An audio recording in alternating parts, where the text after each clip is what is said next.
All right, good afternoon, everyone. Welcome to Government Operations Committee, December 4th, 2025. We have 4 committee members present and lots of wonderful staff folks. Just an announcement, if you did not get a teal cupcake, they are over on the counter, so please help yourself. I don't think we have any changes to the agenda. They're little. And I don't think we have any public comment. Let's look at the minutes from November 6th. Can I get somebody to move those? Greg moves, Mike seconds. Any questions or comments on the minutes? All right, all in favor? That's unanimous, thank you. All right, we have some reappointments and appointments. So I will just read these. So the reappointments for 2026, well, and further years, to the Tompkins County Library Board of Trustees, Carrie Bauer, December 31st, term expires December 31st, 2028. To the Ethics Advisory Board, Beth Harrington, term expires December 31st, 2029. Public Information Advisory Board, Linda Holzbauer, term expires December 31st, 2028. And Ronald Van Ormer, term expires December 31st, 2028. To the Tompkins County Historical Commission, George Boyer, term expires December 31st, 2028. And then a new appointment to the Tompkins County Board of Assessment Review, Judy Malice, term expires September 30th, 2030. Can I get somebody to move those, please? Greg moves, seconded by Mike. Any questions or comments? Mike. Just wanted to mention George Boyer, Historical Commission. He's been serving the county on these commissions since going back to the early days of the Civil War Commission. And he does a fine job. He also did a whole lot of research when we did the statue project, or we were a part of the statue project, I should say, that dedicated those 2 statues. And one was for Frances Perkins, and he knows a lot about her. I just wanted to say he's really should be reappointed. Great, thank you. Yeah, we appreciate all the folks who step up to volunteer to serve on any of our boards. Okay, let's go ahead and vote. All in favor? That's unanimous. Thank you. All right, we're going to turn to our Department of Assessment, and our director, Jay Franklin, is here. Should we do the resolution first? Yep, okay. That's perfect. We have a resolution for the New York State grant for Tyler Technologies. Can somebody move that? Greg moves, seconded by Rich. Thank you. And Jay, you want to tell us about this? Yep, so first off, before I forget, I just want to say thanks and goodbye to Rich, Amanda, and Mike. I know it's not a good goodbye, but maybe it is a good goodbye for you, but it's sad to see you all leaving. I don't know. Like with me, Jay. Yeah, right. Exactly. So this is what you leave me with? No. You all have been amazing on this committee. It just won't be GO without you. It won't be Tompkins County without Mike. So I have no idea how many years you are, but you've been the one constant pretty much on the legislature through my whole tenure here. So you'll definitely be missed, but I know where you all live in case I ever need to find you. So. Uh-oh, we'll send you a bill. So thanks for all you've done. But this is good news. Through the work of Bridget, we applied for an LGE grant, and we got enough to fund pretty much all of the conversion in the first year of the subscription to our new assessment database that we've started that conversion project. So this is something I've wanted to do forever. I wanted to partner with CLT, which were then bought out by Tyler, and now I'm finally getting to do that. So this is really going to be a win for all of the property owners in Tompkins County. Great.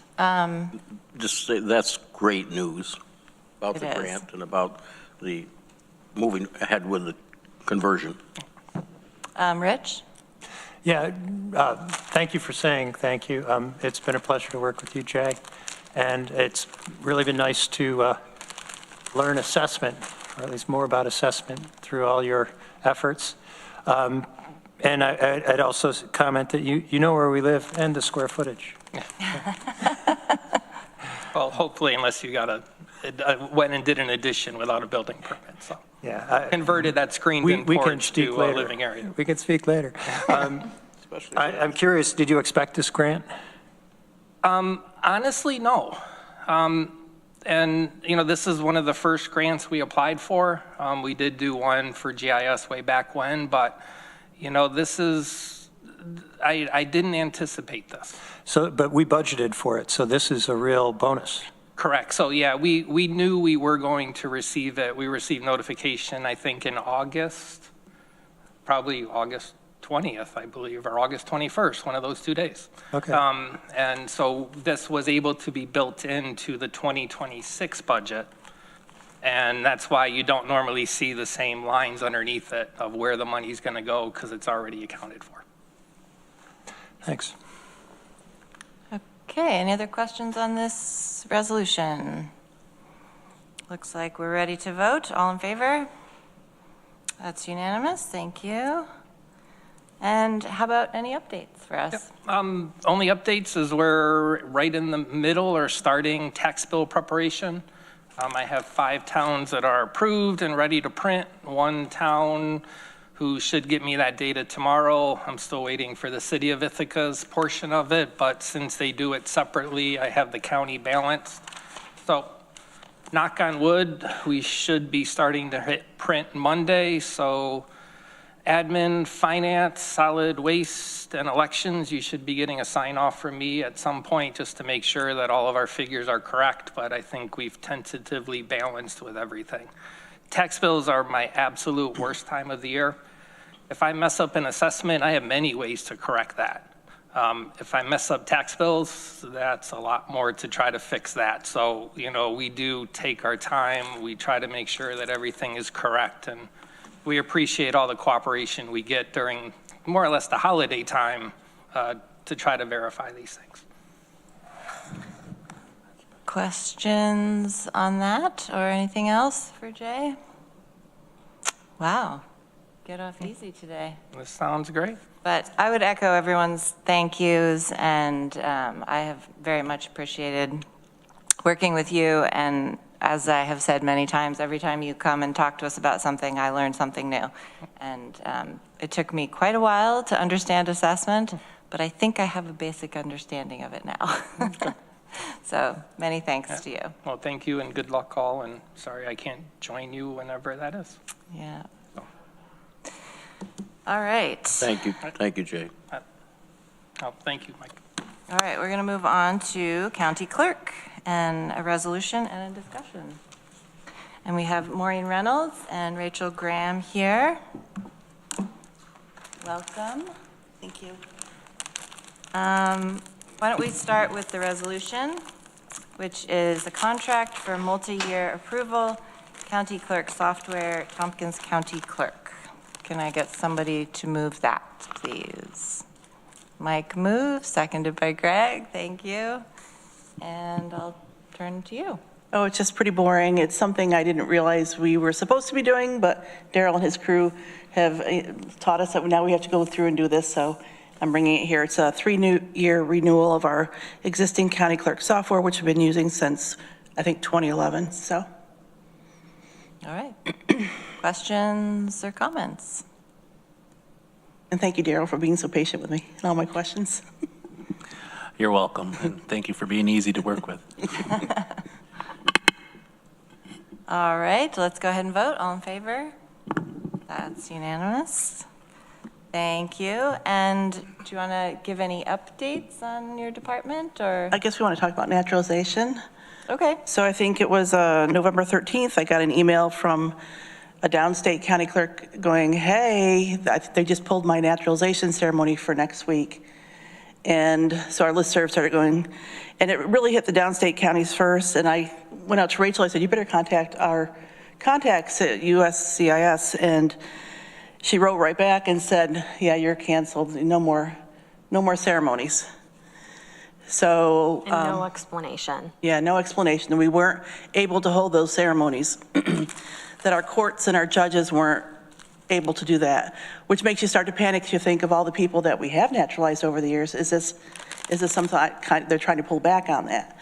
So the downstate counties, especially Westchester County Clerk Tim Idoni, really went to town, and he called in like all the press. He had all the news stations and got some political clout behind it and got that pulled back. They got some representatives to pull it back, and we are supposed to be able to go on with them. Yeah, so it's not confirmed yet that our 2026 dates that had been confirmed then pulled back, that they will be happening, but they did finally send us what was the word they were saying? Statutory requirements that they said weren't being met was that they said to be eligible to administer a naturalization ceremony, the Immigration and Nationality Act requires the court to have a seal, a clerk, and a jurisdiction over actions in which the amount in controversy is unlimited. Because county courts in New York have a jurisdictional limit of $25,000 in civil cases, that may not meet the INA definition of an eligible court and may not be authorized to administer a naturalization ceremony unless they meet the statutory requirements. However, all of our judges that have done naturalization ceremonies also do Supreme Court. They're all either Supreme Court judges or acting Supreme Court judges, so we are in compliance with that, and we confirmed that with them and asked, can we continue to plan for 2026, and we have yet to hear back. Wow. It's kind of hard to know what to say. Questions or comments, Rich? Just the idea of using a jurisdictional limit as some restriction on the judges acting seems utter nonsense. And it seems pretextual, frankly, in this political environment. I'm glad that it seems like there was a significant amount of pushback. And I've said it before, but Maureen, you invited me to speak at one of the naturalization ceremonies. And that was really in my long 10 years, that was a high point. It was really, really moving and so important that I think we have this in our community, that you don't just send people up to Syracuse to sit in a line and get some paperwork filled out. Mm-hmm. So I hope you continue to fight the good fight here. This is important. Yeah, we are. It's so many of the downstate counties, Broome, Onondaga, Monroe, us. Some county clerks don't do the ceremonies, but we've gotten together really strongly, and we're ready to act on as much as we can. So, Mike. Totally agree with Rich. Interesting. Maybe this was they were looking for a reason or an excuse, and I mean, what the judge does is to administer an oath that everyone has to take and who's naturalized. I mean, even a notary can administer oaths. So I just think that that's pretty silly. I think they were hoping we weren't going to fight back. Yeah. So it was immediately, you could hear the hollers. The other only new thing too is we're ready to launch a new search site for our software. And on that, we're also going to have fraud alert. Right now, we do send out notification letters to everyone when they convey property, just to let them know that something happened to their property. But those infomercials are on in early mornings, and I have a lot of seniors calling me about the fraud alert stuff and title fraud. So that will be implemented also. So what you do is you sign up, put in your email or however you want to be notified, and they'll let you know if anything happens to your name or your property. Greg? So this is for title change only? Anything that your name is on. So like a UCC filing against something? Mm-hmm. Anything your name, you can either do for a single property or anytime your name shows up. I mean, if you're John Smith, you don't want Sure. But Oh, so you have to go in and elect. you can elect which ones. And can you elect for LLCs and corporations? Sure. Okay. Interesting. I was recently made aware somebody had something happen where a UCC was filed against their LLC that wasn't actually something that they acted on, and they only discovered it because they were going through a process. So that's great that we're going to be able to provide that resource. Yep. Other questions and comments on those topics, or Rich? How do you sign up? Well, once we get it launched on our site, then what, you just go in and just, there's a fraud alert button, you go in and just put your. On the web page? Yep. Okay. Yeah, go ahead. When you get the 26 dates confirmed, I'm confident that we will. Yes, we are too. Could you share those with the next legislature so that those can be sort of marked and known in advance? Yep. Thank you. Yep. Yeah, and I was just going to say, so basically for the naturalization, you're kind of just waiting to get like a final confirmation? Yeah. Okay. Yeah. So hopefully that will happen quickly. We're hoping. All right, well, many thanks to you both as well, and I will miss seeing you missing you. here, and thank you for your service to Tompkins County. No, thank you too. Yeah. Thank you for the pleasantness. All right, moving right along to county administration. We are going to start with talking about departmental key performance indicators. Thank you very much. I will invite Bridget to go through that with us. Thank you. Good afternoon. I'm just going to take a minute to share my screen. I have a couple of slides.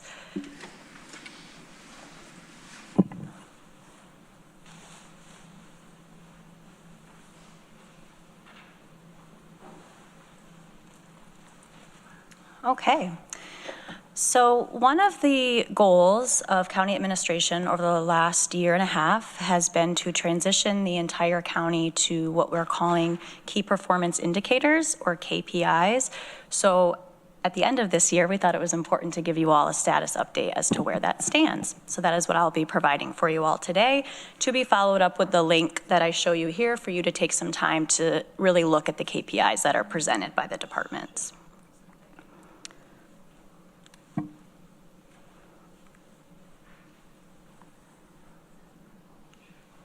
Maybe.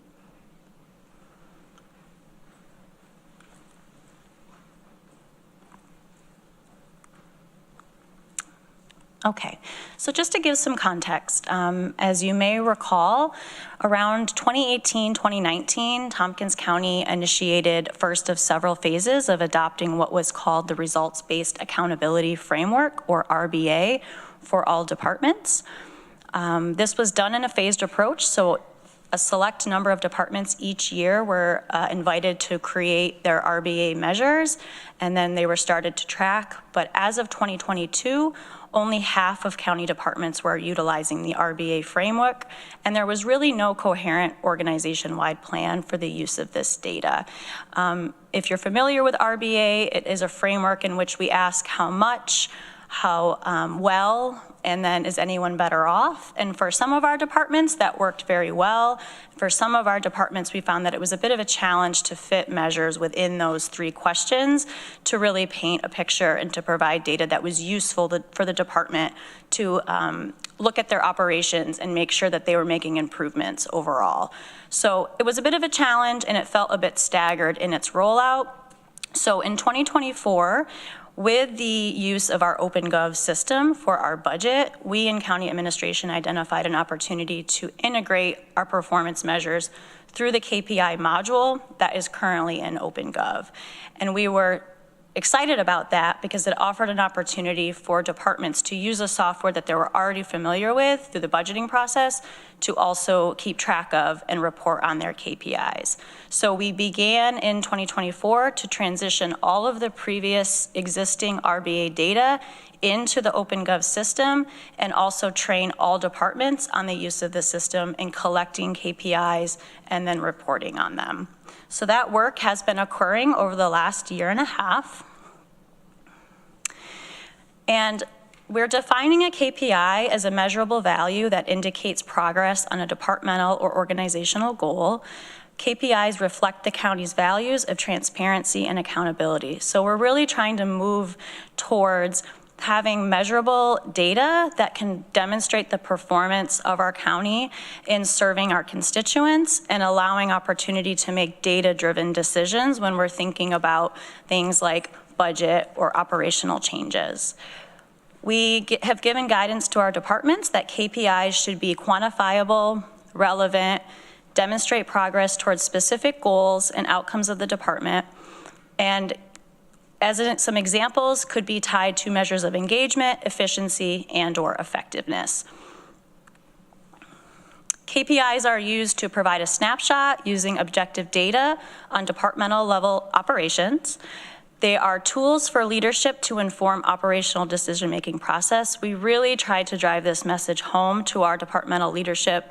They should be able to, this should be usable data. It should not just be data you're presenting because you have to check a box. Really think about what would be the best data that you could look at in order to impact your operations. County administration and the legislature, this is an opportunity to review the data for the budget process or other areas of examination. And with our strategic operations plan, it's important that we're aligning our KPIs with what's outlined in the plan to really track progress in the priority areas outlined in the plan, and again, meeting those goals of transparency and accountability. So with that, I am pleased to show you what we've been able to create so far.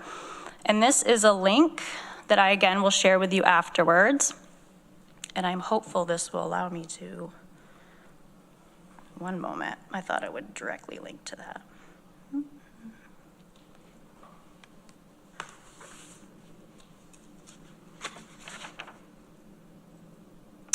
So this is, like I said, a link that will lead you directly to an index of all of our county departments and their KPI dashboard. So you can click on any one of these departments. I will start with administration. You will see a description at the top. Every page is formatted in the same way with a program purpose, an outline of what the department does, who they serve, and what their impact is. And then as you scroll down, you will see the KPIs that have been selected by each department and the data associated with them. So just off the top here, we've got some measures that reflect our website, our email newsletter engagement rate as a part of county administration, data on our administrative policies and how up to date they are, and data on our ability to complete performance dialogues, language line requests, number of contracts.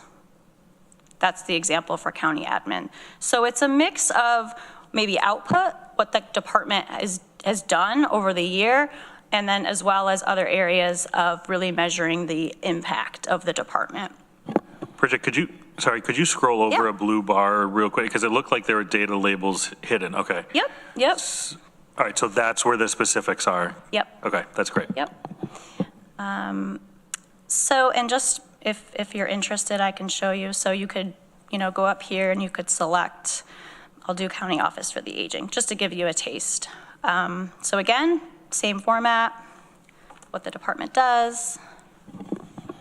And did you do this because they're all retiring? What's that? So did you do this because they're all retiring? We're all old. Oh, I just think KOFA is one of our star students. It is. So yes. It is. KOFA has engaged a lot of the data work pre-KPI and RBA, so they've got a great amount of historical data as well. But yeah, here you've got information about clients served and what program they were served in. They do a lot of surveying of their clients, so here we get at the impact of the program. Clients who report being able to remain at home, increased food security, access to nutritious food. Again, just a lot of really great data about the impact of the programs, and data that, again, can be used for their leadership to implement changes in programming or procedures that can increase and get to the goals that they would like. So I invite everyone to take an opportunity, go through the departments. I will, sort of preface this with, we've worked very hard with our departments and they've done a wonderful job. But as with any sort of data project, there are still things to be worked out. So you may see things that you have questions on, and I would invite those questions to come to me, and I can work with departments to make sure everything is up to date in there. But we're really excited about this opportunity to be much more transparent in the data around KPIs. Great. And I will just, if you don't mind, I'm going to pull back up. I just have one more slide, Sure. I believe, just to talk a little bit about where we're going.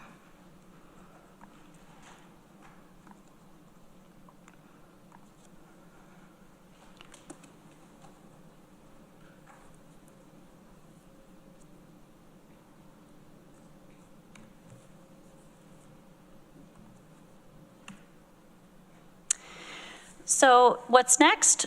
As I mentioned, we're going to continue to improve our departmental KPI reporting processes to provide meaningful data.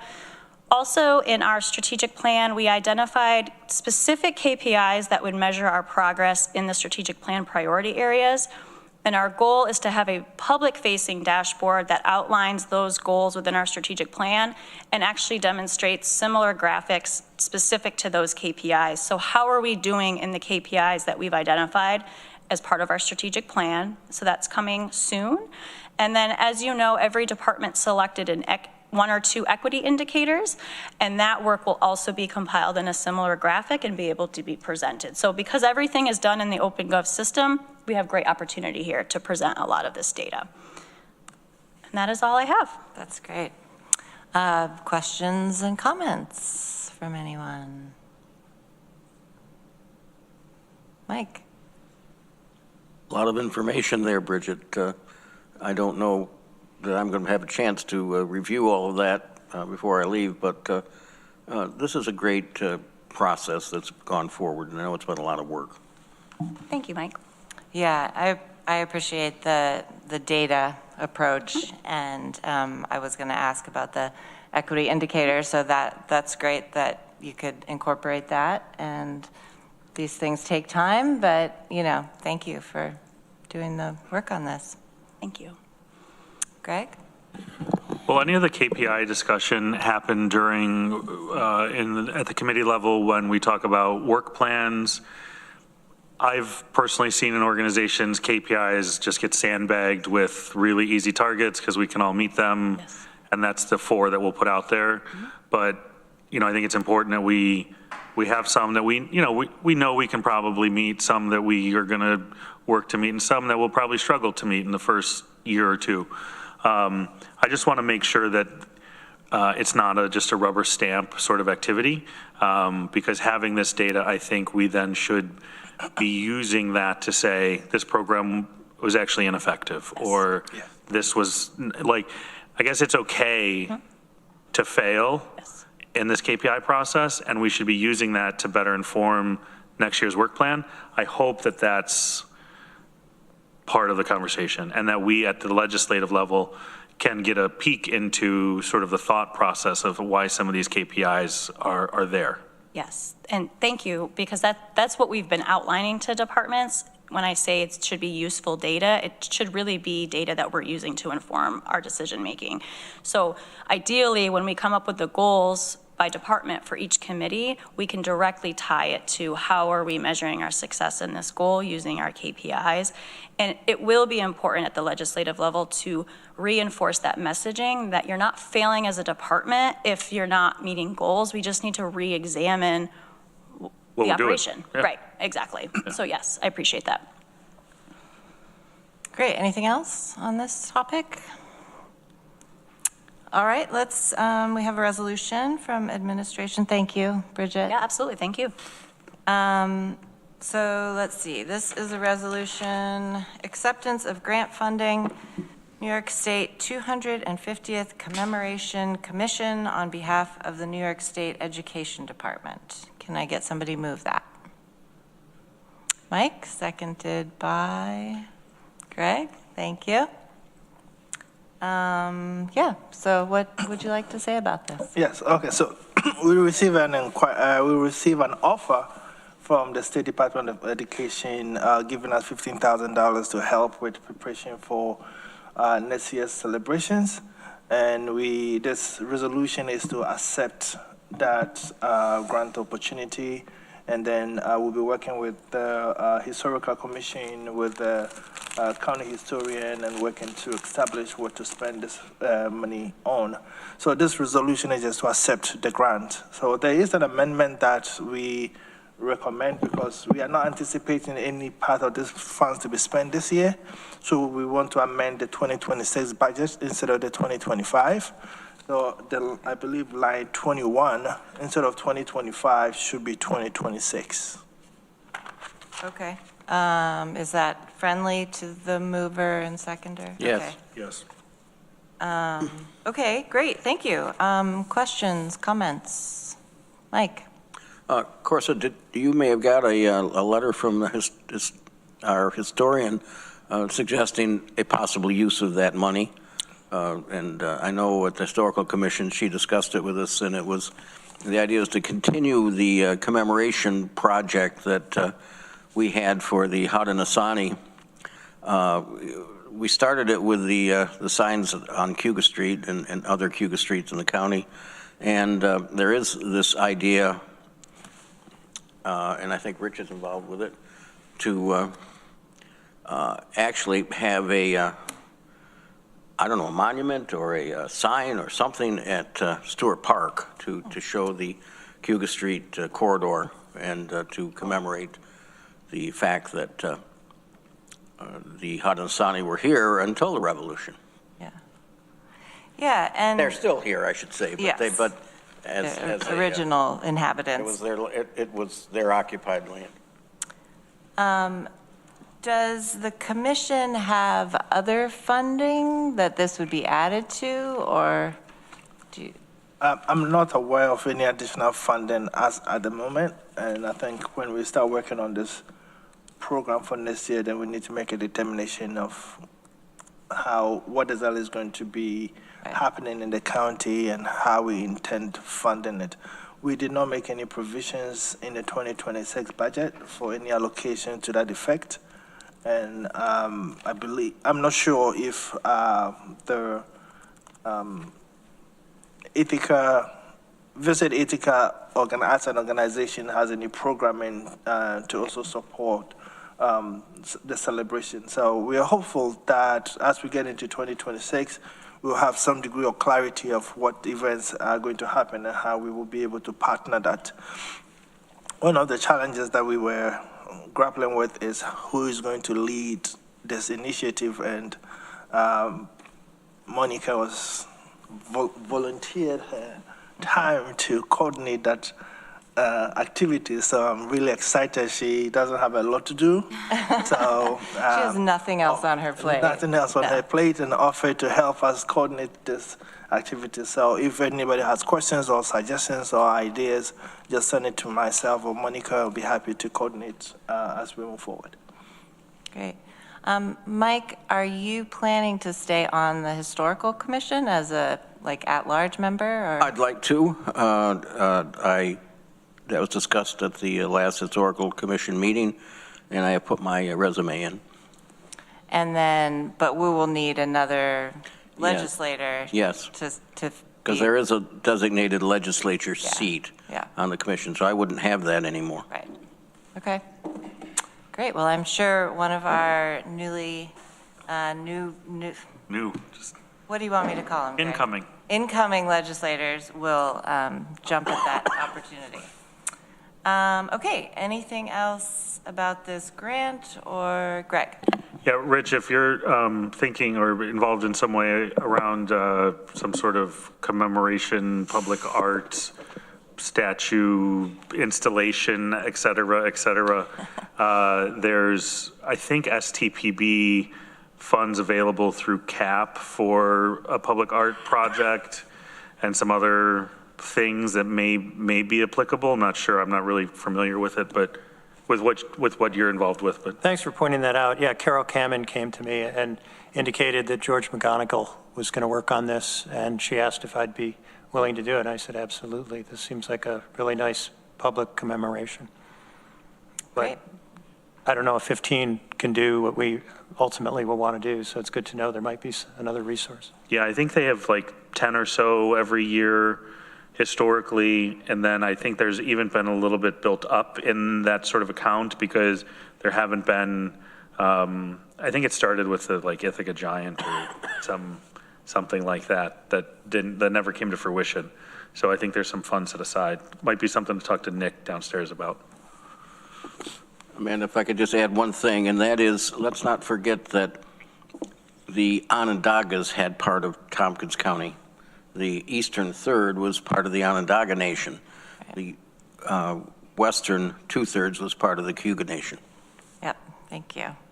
And our, I don't know if it was the commission or the historian, there is one of these wonderful commission books that is all about the native people of this area. Came out a couple years ago, I think, right? Yeah. Yes, we published that, I think 2 years ago. Yeah. All right, let's go ahead and vote on this. All in favor of accepting the grant? That's unanimous, thank you. And Corsa and Bridget, do you have any other county administration updates? No, we're rolling in. I don't know, I think probably we'll fit this committee as well. We finally managed to get the PSA for Dutch Mill sign off. So we are rolling in the process to get that closed within the next couple of days or weeks if it happens that way. And then we'll start the process of getting the team together and planning the relocation exercise again. So we are hopeful that we'll be able to get all those relocations done in the first quarter of next year. Great. Any questions for county administration? All right, we have a late arrival for public privilege of the floor, so I'm going to put you in at this moment, and I'm just going to read the rules for speaking under privilege of the floor, which are, I agree to a 3-minute time limit, I agree not to raise my voice, I agree not to use lewd, obscene, profane, slanderous, or libelous language or speak or act in a manner that would tend to incite a breach of the peace. I agree not to speak about county personnel matters. Personnel matters include comments about the job performance of named county employees other than elected officials. After 3 minutes, I agree to leave the microphone and yield the floor. Transferring time to another person is not permitted. I agree to be courteous and not make comments, gestures, outbursts, or other disruptions while other members of the public or legislators are speaking. I agree that if I cause a disruption and am asked to leave, I will leave the chambers. So, Tom Wright, thanks for being here. Hi. Does this make it so that anybody watching can see it too, huh? Yes. Okay, great.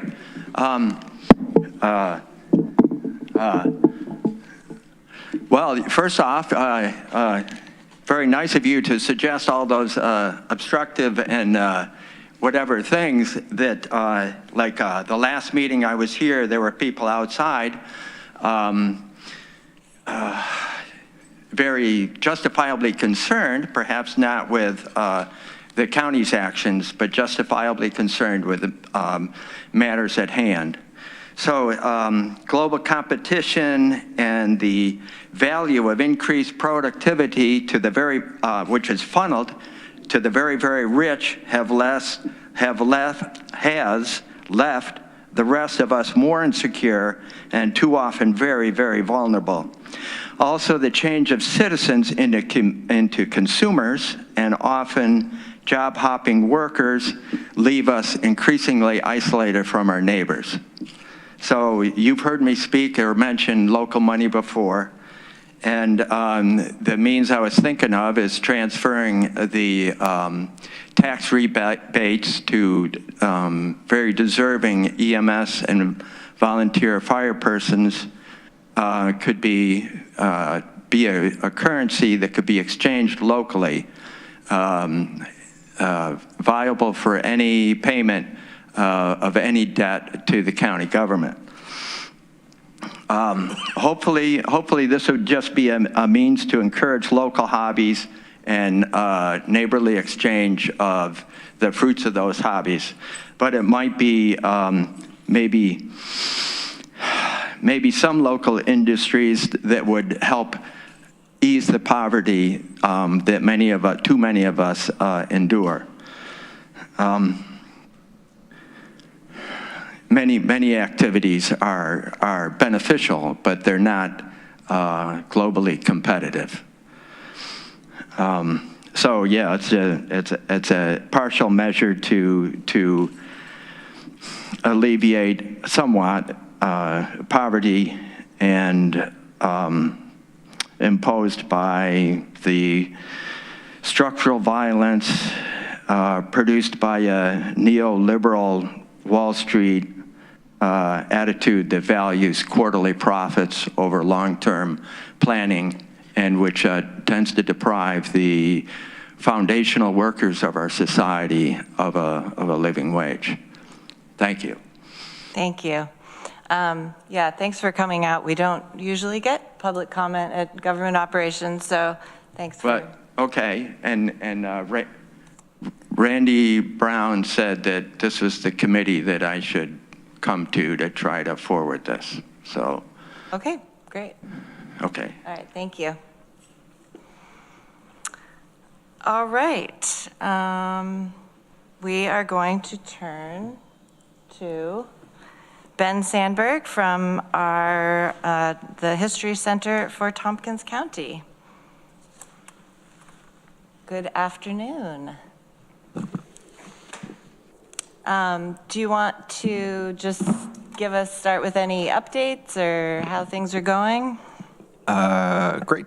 Mic seems to be working. I'm logged into Zoom. I'm going to have a couple things to share. I'm going to go a little rogue from what's listed on the agenda and be showcasing two of the digital projects that we have been working on at the History Center. The listed History Forward project, which I know I've chatted with folks before, and then something that is brand new in terms of public access to materials that we have at the History Center. I think by way of quick recap,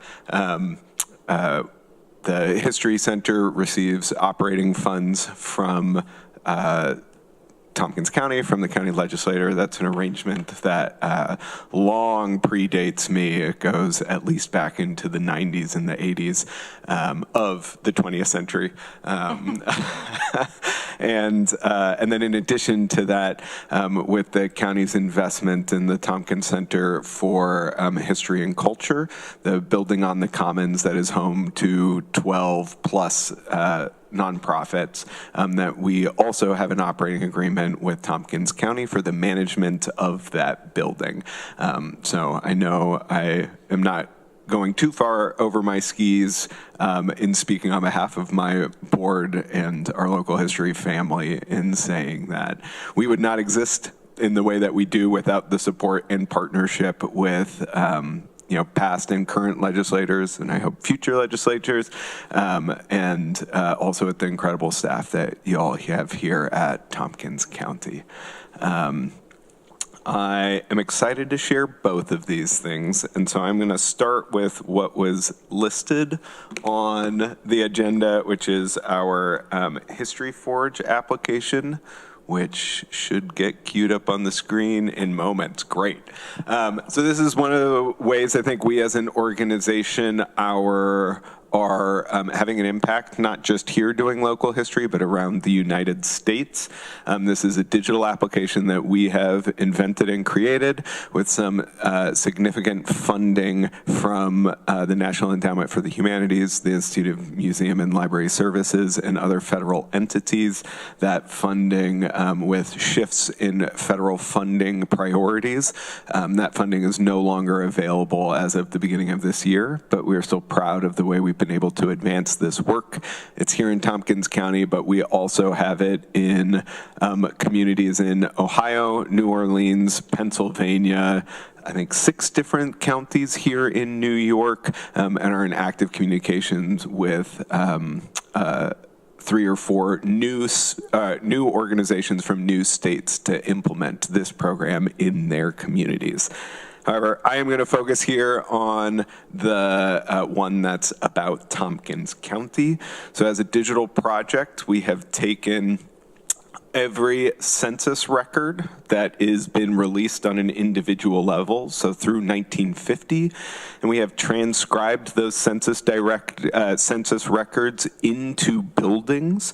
And so I've pulled up the town of Caroline here.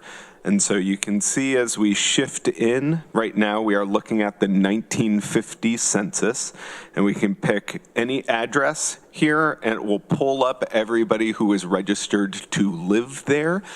We also have the ability to attach things like historic photographs, digitized diaries, audio clips, and attach it to these people. So if we happen to have Herbert Crisples, who here is a farm laborer and was designated the head of the household at this address in Caroline in 1950, if we had his diary, we could have that available here in addition to all of his census records. What this sort of allows us to do is to create searchable and filterable maps across our community. So if you were interested for the GARE conference that was here in November, we pulled together maps showing Black home ownership in the city of Ithaca in every year of the decade from 1880 through 1950. And you can see some of the patterns and responses to policy that local government passed at different inflection points. You can then see how that had real life impacts on these maps in terms of, in this specific case, Black home ownership. Conversely, right, you could do that around labor, right? That we have, we can take a look at all of the blue collar laborers that lived in Fall Creek neighborhood at this time, and you can see them migrate out as the complexion of that neighborhood shifted, and it's all demonstratable through this History Forge application. We have it in Caroline here. This is what I have mapped out just for 1950. I know we also have Newfield. We're working with folks out in Freeville right now to get Freeville up and running. We've got it up in Groton as well, out in Ulysses. So we are really trying to treat this as a county-wide project to be able to better make sense of some really disparate historical records and synthesize them into a single location. This application is free. If you go to historyforge.net, anybody anywhere can use it, and that includes our many partners across the United States. And I think that this is taking, what we really try to do is at the History Center is taking local history, but trying to have systems or products or approaches that are not going to benefit just us, but going to benefit our peer organizations across New York State and across the United States, because we think we do good work. So I might pause there. I'll take questions about this, and then I'll jump to sort of the hot off the press digital application for us. Questions, comments? Rich? Ben, always good to have you visit. And yeah, History Forge, the last time I was at the History Center working on it, it was far back from where you've accomplished. This is really, really impressive how much data has gotten in a relatively short period of time. And I'd tell a History Forge story in that I grew up in a house that was moved to make way to build the Fairview Heights apartments up on East Hill. And if you go in History Forge, you can see the prior location and a picture of the house where it used to be, and the neighboring house too. And they came from different places, and they picked them up and rolled them over. It was pretty cool. I'm curious, with the use of History Forge in other communities, is there a revenue stream associated with that? That is our future model. I think our reliance on federal funding to support the staff hours behind this, and frankly, the computer programming costs, that it, for us, has really represented that we need to build out a model for this that is independent of federal funding opportunities.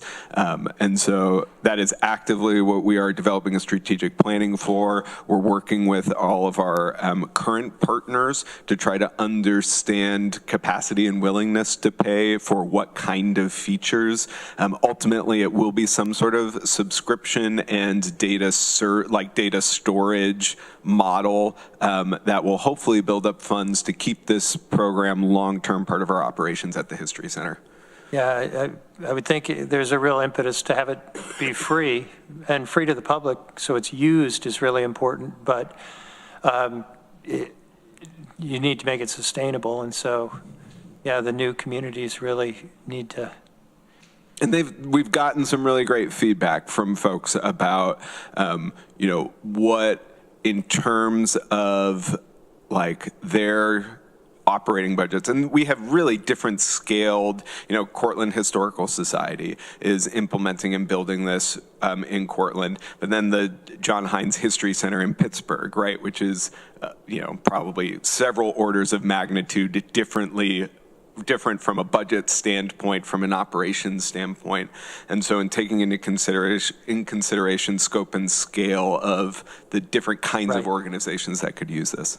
Yeah. Mike? Ben, can you give us an idea of the scale of the loss of federal funding? So every year I've been at the History Center, we have had between 90 and 130 grand a year in federal funds. And it's zero now. That's sad.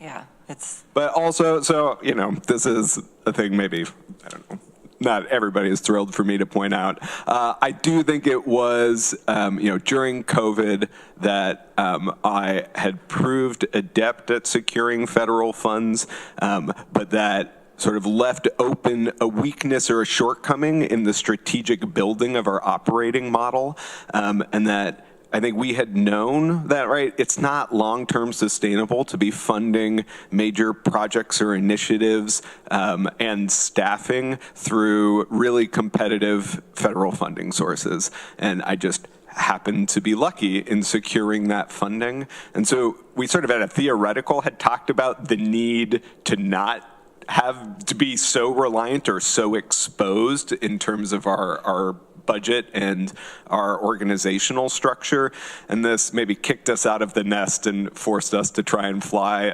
maybe a little sooner than we were ready, but that I do think that that push was probably needed, because really we were relying on this money for operations as opposed to that sort of getting a program started and like that scale up piece. And at a theoretical level across all grants, right, that some grants are operating support, but I think a lot of them are meant for these like startup entrepreneur, and then that piece of you never get to sustainable. Like, what does this look like? How does it support itself so that you open up opportunities for new projects to come along?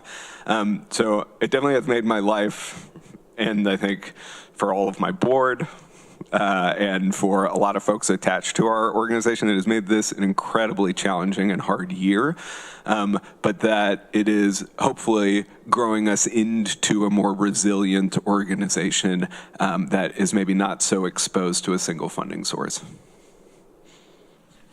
That's commendable. I would just say that I think, you know, the board has stepped up and is doing a lot with Ben's guidance, and I think there's a lot more strategic thinking about, you know, how to diversify, and I think, you know, you're doing a great job, and the board's doing a great job. So, and I like the History Forge project, just, I mean, because you could look up an individual building, but as you said, like you can start to see trends. It's really not just about one, you know, particular record. There's a lot more to it than that. And as you can see, you can search for certain things and pull that up, and it gives you, you know, I love maps, but it gives you another picture of the community. And we do have, oh, I got to go back to the map here. we have digitized a lot of maps on here, and so that, out here in Caroline, you can throw down another, this is an 1853 agricultural map, and so you can sort of get a sense for different time periods of how that community was being depicted in addition to the ultimate sort of Google Maps overlay. Yeah, I mean, and I've played around with it a little bit, but I'm sure I don't even know. Oh, I'm a novice on this too. Yeah, I mean, there's so much depth to learn here. So, Mike.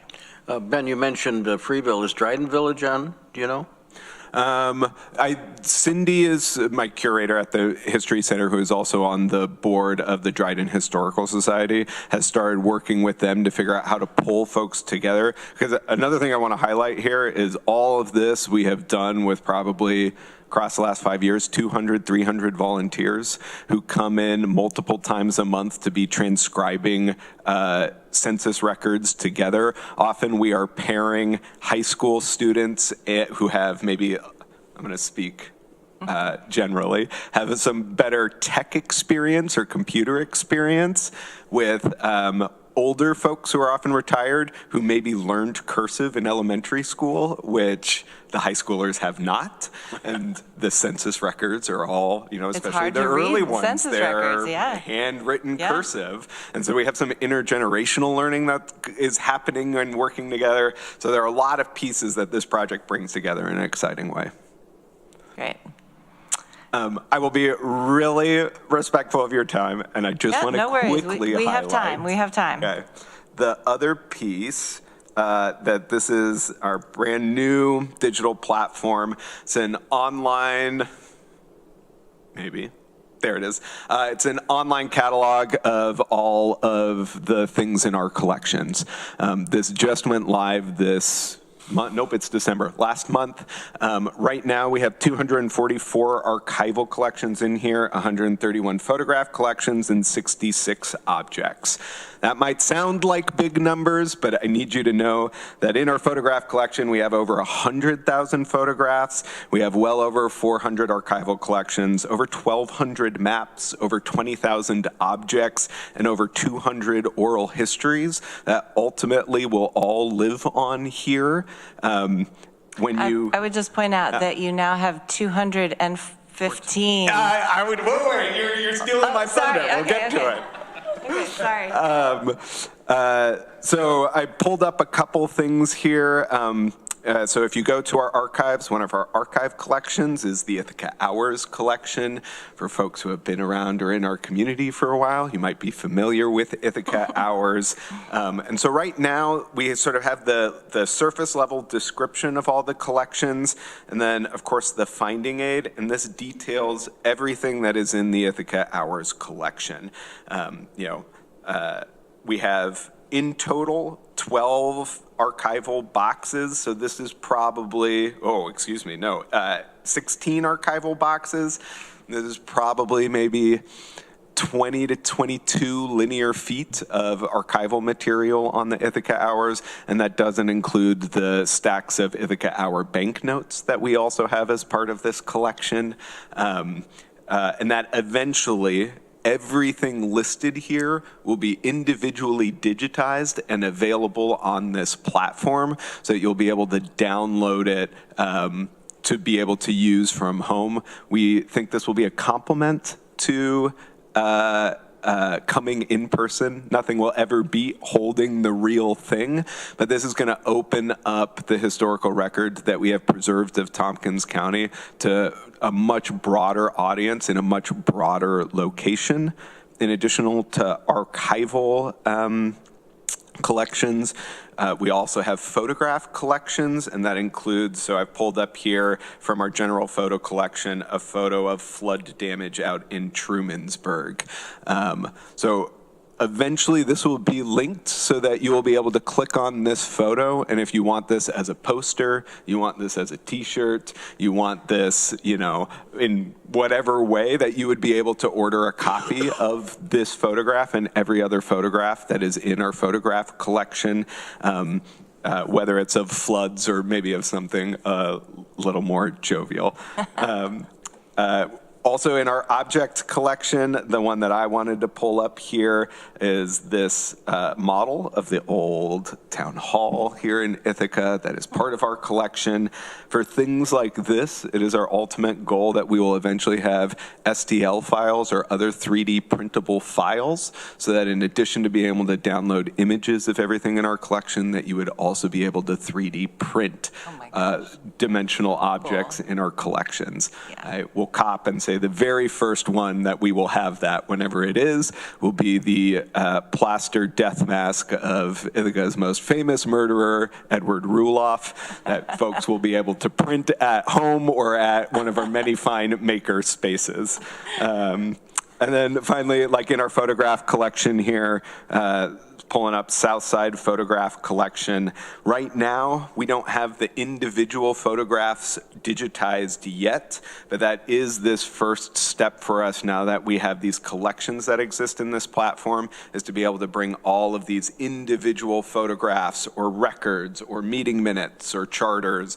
Out of Newfield, we've got 1840 agricultural census records that talk about what crops were grown, what they were sold for, who they were sold to, and so that you would be able to pull that up as a digitized PDF and be able to flip through looking at individual pages across everything in our collections. This is decades-long project. We have incredible volunteers. We will always need more volunteers, but this feels like a really important step in meeting our community in the ways that they are asking us to have these records and materials available. And what I will close on is they aren't on here yet, but they will be shortly in a historical time sense, and that will be our oral history collection. We do have 200 plus oral histories in our collection, and the most recent ones are the ones that all of our current legislators participated with Amanda, who interviewed everybody over this last year to reflect on your all's experiences. Those will now be an official oral history collection. You will be able to listen to them through our collections portal. You'll be able to download transcripts from them. And it is my hope that, what was the phrase? What are we calling them? Incoming, new, prospective legislators? Incoming. It's my hope that there will be someone in the incoming class who will step into Amanda's shoes, because it would be really incredible, an incredible value add, I think, to legislators in 50 or 100 years to have this continuous record of the experiences and the lessons that you all provided in the oral histories you recorded with Amanda. So I guess I want to close this. I feel like I've already taken too much of your time, but close by saying thank you for participating in that project. I think it's going to be an incredibly cool collection, informative, of value, and it lays a foundation that I am hoping we'll be able to inspire your future peers to continue to build a historical record to help inform future generations. So I appreciate you all. That's great, Ben. Just on that, I mean, there must be a grouping of things related to like county government, or, I mean, I assume there could be. One of the tabs I had pulled up was some of the county stuff. I recently thank you to J.R. Claiborne, who had invited us to come up and participate in the Veterans Resource Fair. I think that was like November 14th. And so we brought a bunch of our veterans collections. So we had, and okay to talk to your sheriff about this first. We brought up some of the Civil War firearms in our collection. We brought uniforms, and we brought a bunch of county documentation around World War I and World War II. So it's not always listed as like Tompkins County, but it is frequently present in these other collections like our World War I or our World War II collection. But I will always say that it can get hard to to have people think about our current moment as history. It's a thing JR and I have talked about a lot, of that if you look at our collections, you'd think the last war we were involved in was the Vietnam War. And so one of my real big points of bringing up these records to the Veterans Resource Fair was really to talk to vets of more recent wars and say, your experiences and narratives matter. They're part of a historical tradition in our community, and we'd love to figure out how we preserve your experiences in the same way that we have, the experiences of Civil War nurses from Tompkins County preserved. Great. Any other questions or comments for Ben? You have not taken up too much of our time. I was hoping for a fun thing on our last meeting. So anything else? Well, thank you so much, and thanks for working with me to get the oral history project finalized. And the History Center is having our holiday party tonight at 5:30 and beyond. So please, if you have nothing to do tonight, you want to stop over and have some snacks, we'll be there. I'm going to go do my other duties as assigned and set up some folding tables and chairs. Oh. Thanks, Ben. And again, for real, we don't exist in the way that we do without the county's partnership and investment. You are year over year clear leaders when it comes to when I talk to some of my peers of other historical societies and other history museums in New York, it is very clear that you all are invested in partners in a way, both at a financial level, at a program level, at, thinking that our shared history is important. Like, you all are setting a standard that most other communities in New York State are not meeting, and that deserves to be recognized. Rich. Didn't want the moment to pass without just mentioning Joe Mariano's name, because none of this would have happened without his vision and drive to say, we need to really do something substantial, and that was moving the History Center off of its location at the Tuning Fork on State Street to its new home, and it was a big undertaking. And he said he brought that to the legislature and really got us going on it. It was a great moment. Yeah, thanks. Can I ask just one question? How's your foot traffic doing in your museum? Is it staying the same? Is it going up? What? So I have some hard points with comparative data. I think we're still on an upward trajectory coming out of COVID, but we still haven't hit foot traffic numbers from pre-COVID. It's a little misleading, I think, because we opened, I think, officially June 2019. So there was that newness piece of it that I think was really, that we had this elevated foot traffic for it. I also think public behavior, like visitation, sort of the way you go out and spend or buy or visit or spend time in communities, I think that has really changed, and we're still grappling with that. We know that I think we have to be more purposeful in creating reasons for folks to visit as opposed to just being there, which often means programs related to a specific exhibit. But that, I think, in some ways, COVID feels like a long time ago, but we are very much still grappling with the consequences of it. So I think our numbers in this past year, we were doing a bit of this sort of synthesis of all of our data. We're going to have higher visitor numbers this year than we did last year. We had higher visitor numbers last year than we did the year before, but we sort of still aren't hitting the monthly averages that we had those first couple of months in the fall of 2019. Yeah. Thank you. Yeah. One more thing. If you could just mention, what's your next exhibition? You'll see when the press release goes out. Fair enough. It is coming. We are neck deep in it. We'll be closed the month of January as we turn out, but it will be announced shortly. Great. I'll tell you out of public meeting. Thanks, Ben. Top secret. Thank you, Ben. All right, we are going to move on to some legislature items. which includes, the first is a report discussion on the end-of-year legislator travel training status report. And yeah, I don't know if you want to say anything about it, Katrina, or if people have questions or comments or concerns. I'm here to answer questions. It looks like we got pretty close to using all of our set-aside funding, but was a little bit left over, so that's good.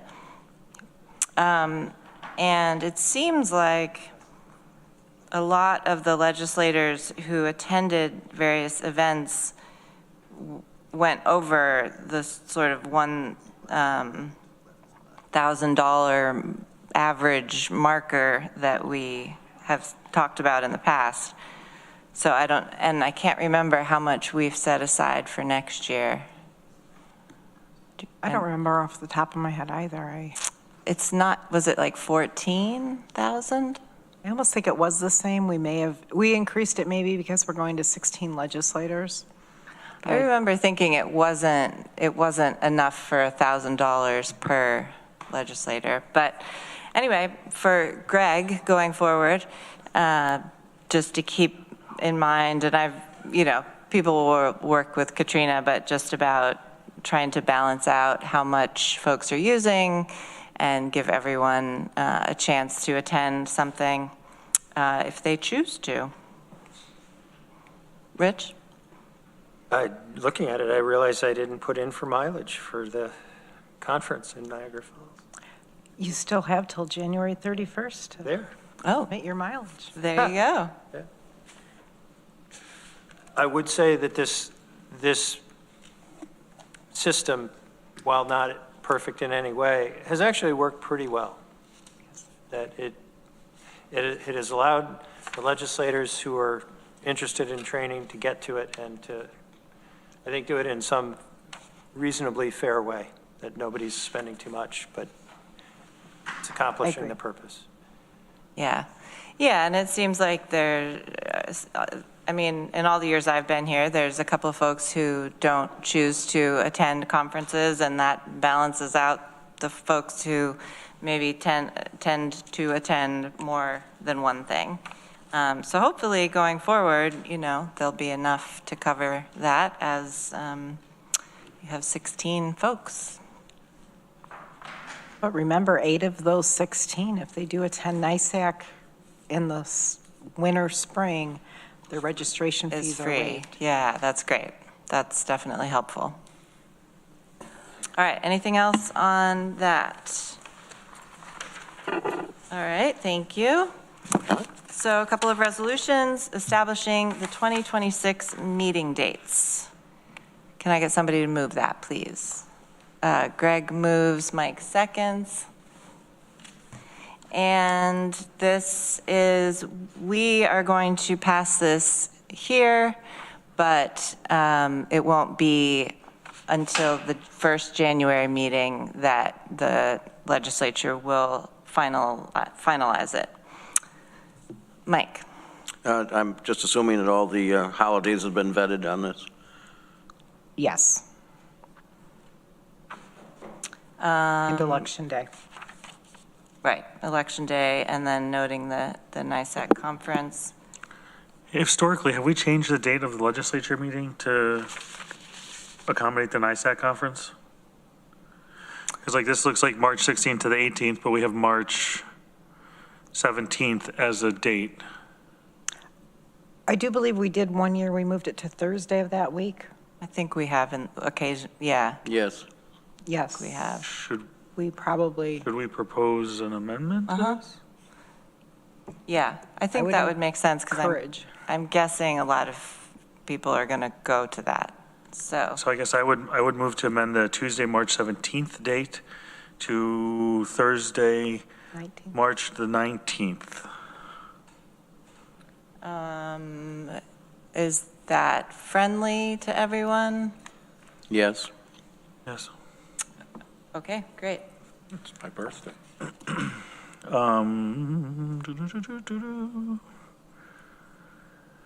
So the July 4th holiday observed is on the 6th or the 3rd? 3rd. It's on that Friday? The Friday? It would be, yeah, because it's Saturday, so it would be that Friday before. Okay.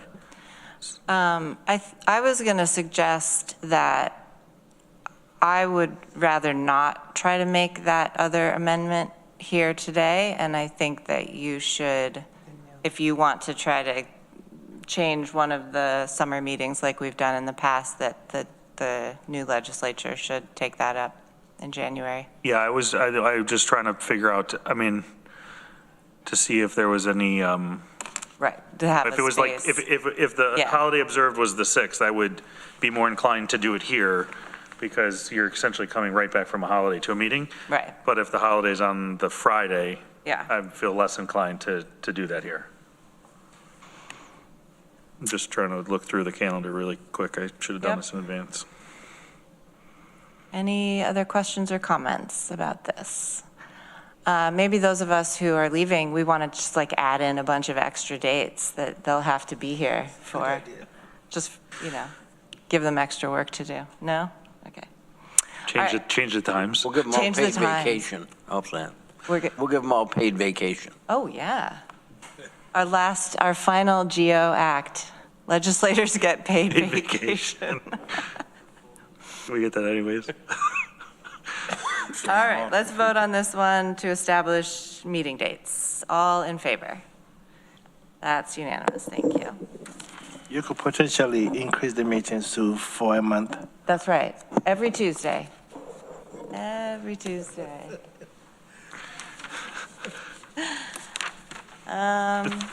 With cutoff time, I think. Careful what you wish for, Corsa. Yeah, Greg actually might propose that.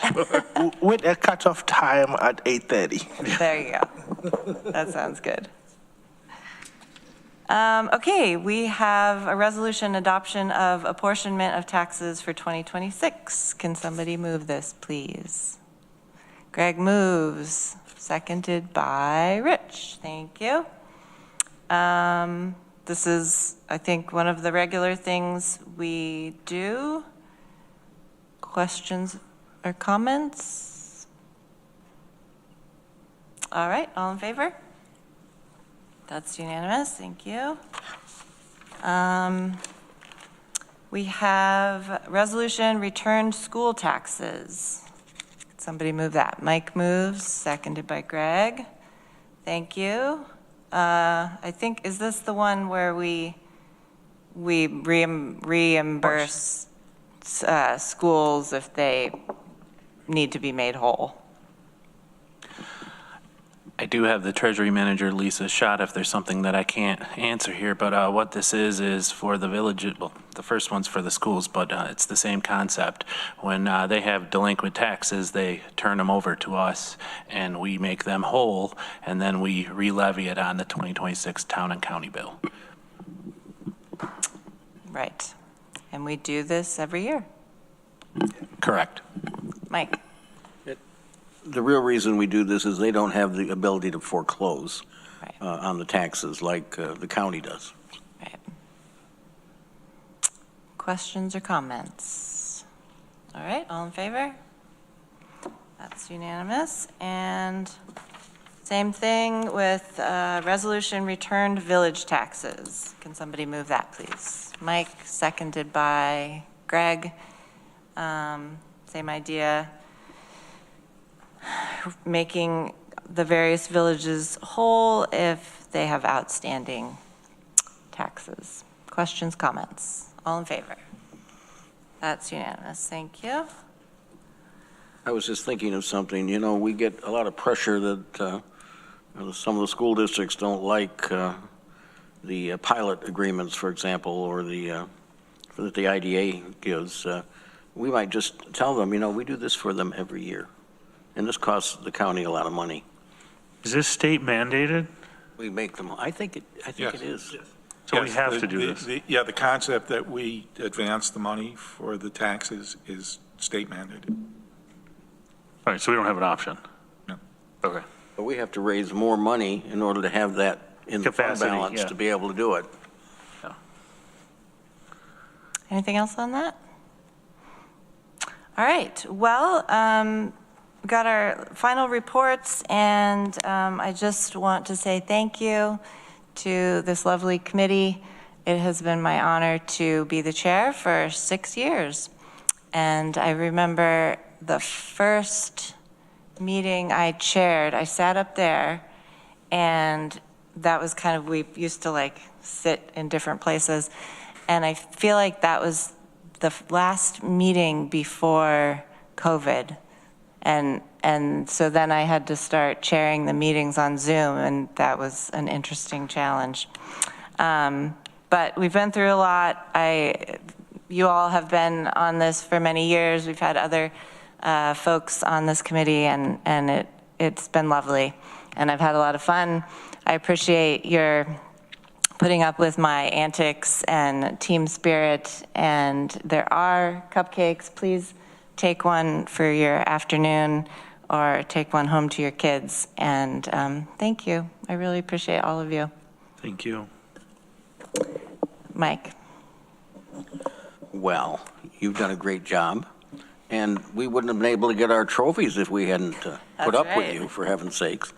And you've added humor and fun to this committee, as well as the serious issues that we've had to deal, whether it was assessment, whether it was taxation, whether it was so many things that we've had to talk about. The census, at this that was level. a huge. But you've kept us on course. Thanks, Mike. Thanks, Mike. It has been fun, for sure. Real stickler for the rules. I am a stickler for the rules, but I hope there's somebody in the coming years who is equally as much of a stickler. And I hope you're enjoying your trophies. And I just want to say thank you for reminding us not to kick the can down the road, because we have to eventually pick it up. That's right. That's right. And then just the last sort of comment was that Katrina and I had talked about maybe this committee may not meet in January. Yeah, at this point, we don't have anything pressing. Yeah. And I think it's something we can. As the new folks come on and the committees get settled, it may be best to just wait to meet in February. That's when we'll pick up the can. And then you kick the can to February. You want us to come back for January, just for old times' sake? Well, you can come back. I'm going to be skiing somewhere or something. I don't know. The regular scheduled meeting would have been January 1st, so. Oh, yeah. I'm not going to be here either. I don't think we'll be here. Legislator Pillar sent something around that shows outgoing and returning legislators, and there are, I think, 3 committees that are pretty, I think Peak, GO, and one other one are sort of more at risk because of a limited number of returning legislators.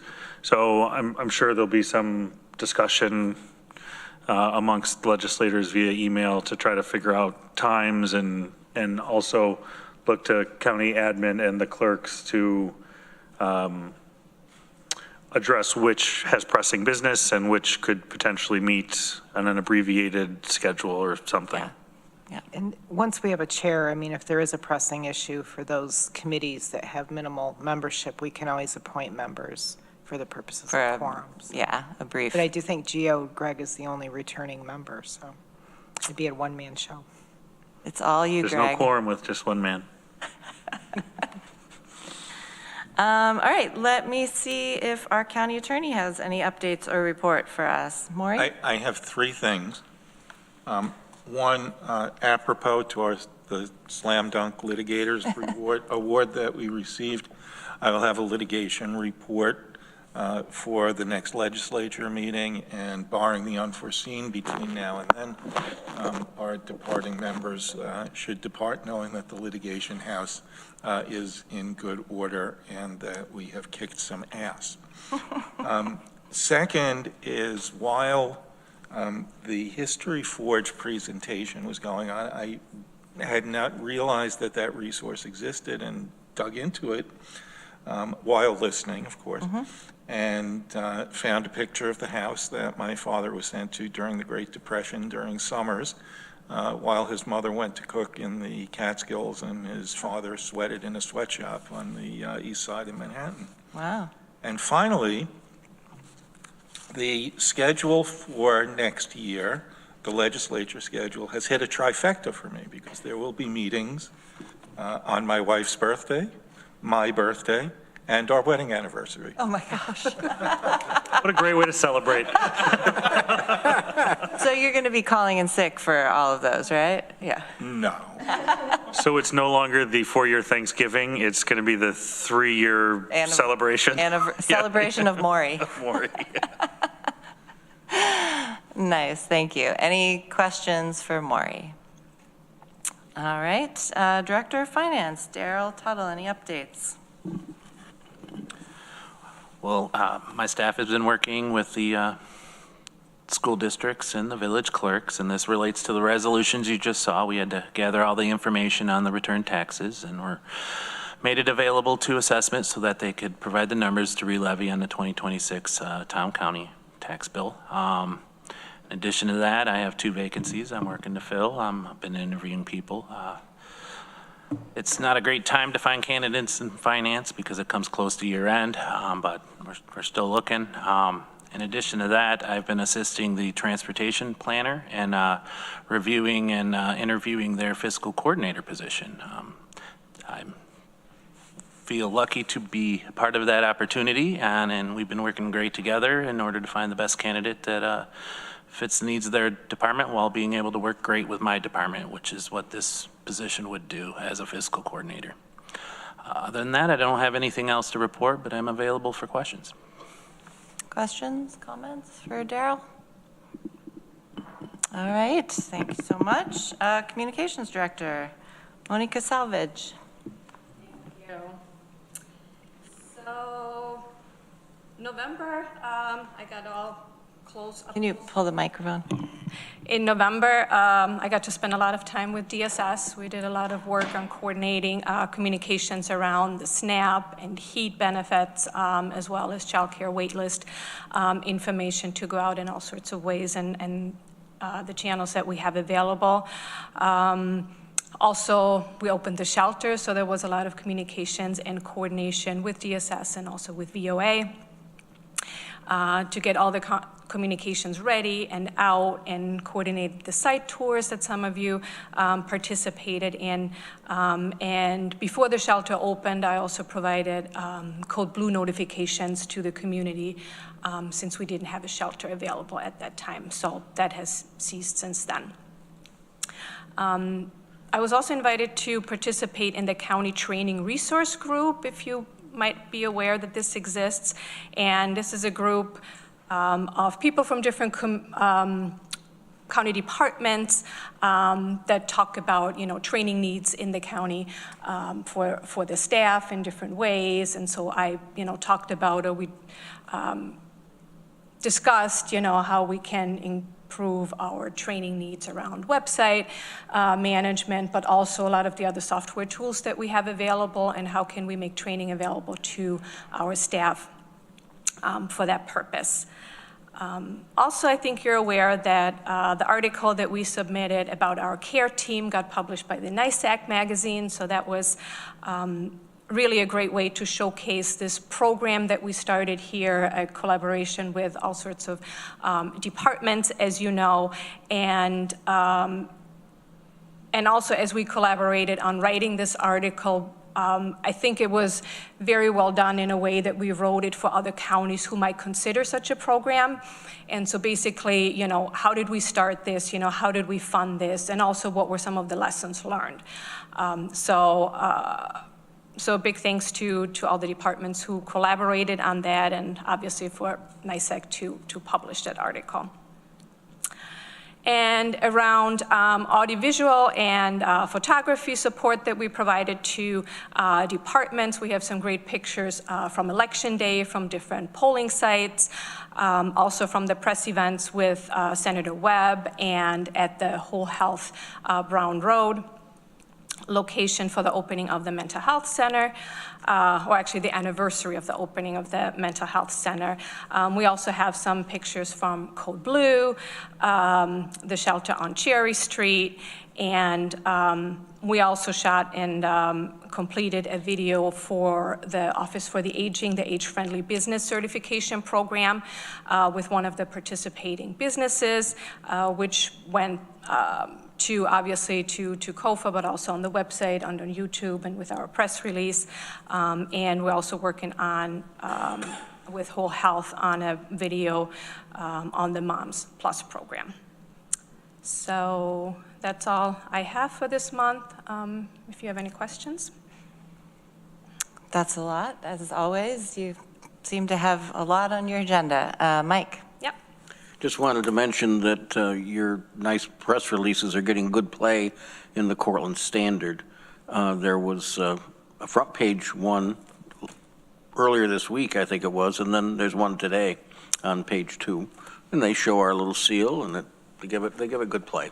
Oh, that's great. And thank you for sharing that, because the online version is hidden behind a paywall, so I see that they published something, but I only see the title and the first sentence, but not really what the article is about. So thank you for actually sharing the print version. I'll bring down the one that was there today. Yep. Yeah. Great. Yeah, and just many thanks to you you've been amazing, and you haven't been here a year yet, right? Nope. Almost? Nope. And thank you for jumping in and keeping us going. And I also wanted to thank Rob up above, who these meetings would not happen without, and I think often goes unnoticed up there. So,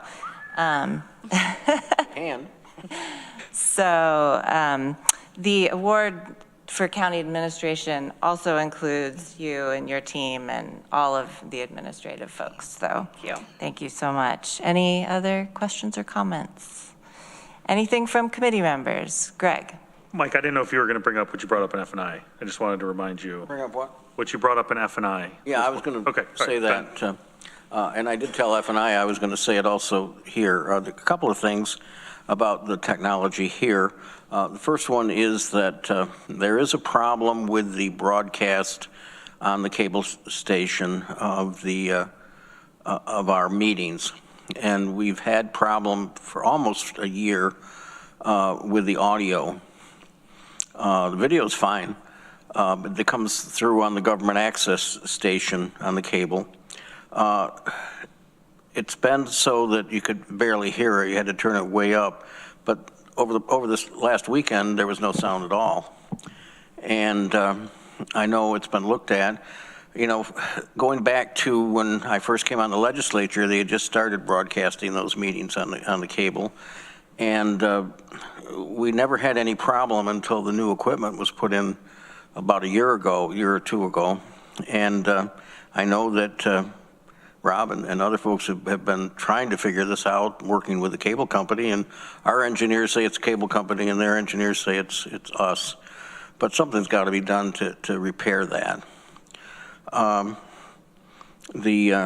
It's so very important that folks get to see that.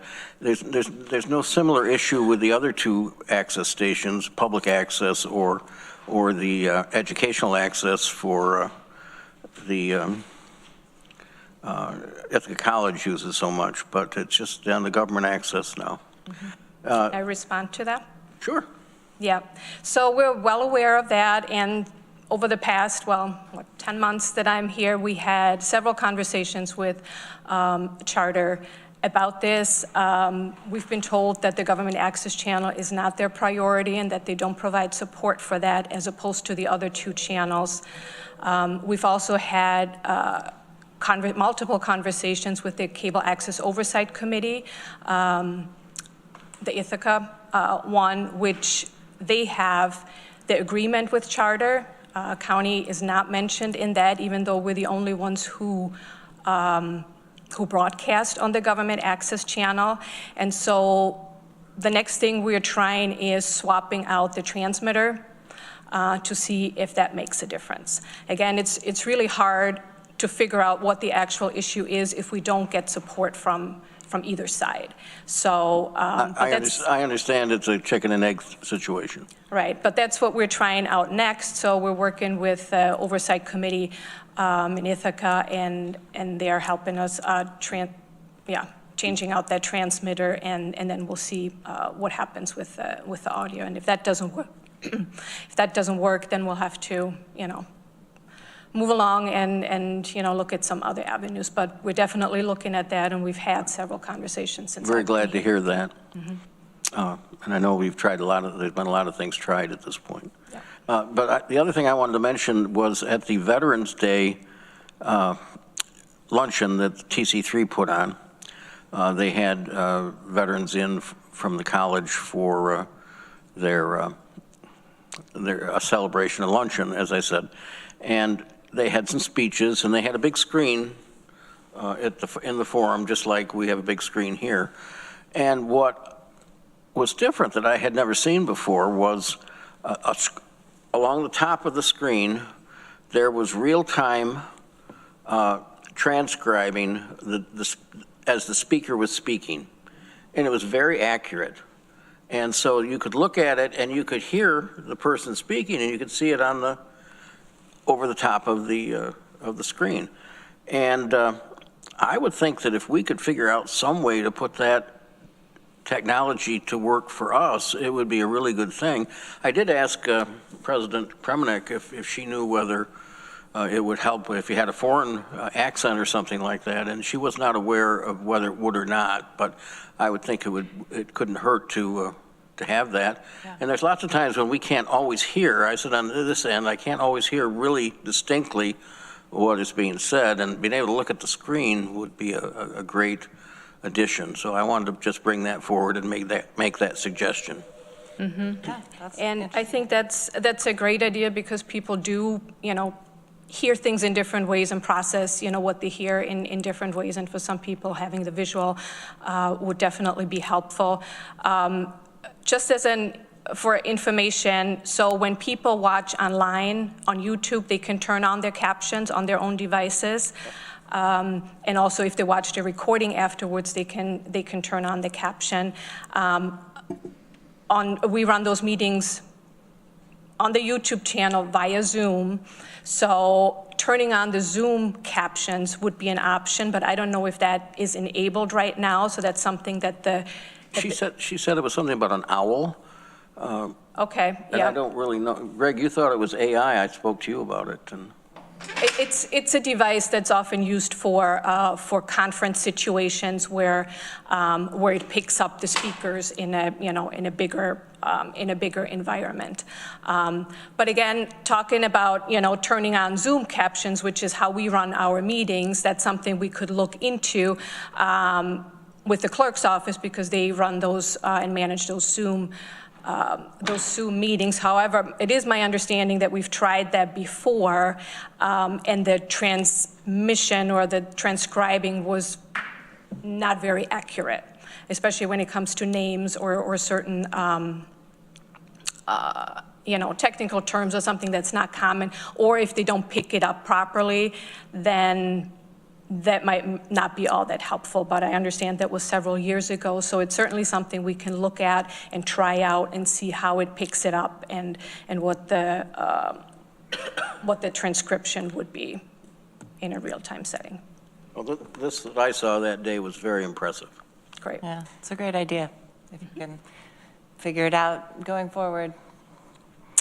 All right, anything else before this committee today from anyone? All right, well, for the last time, we are adjourned. Thank you.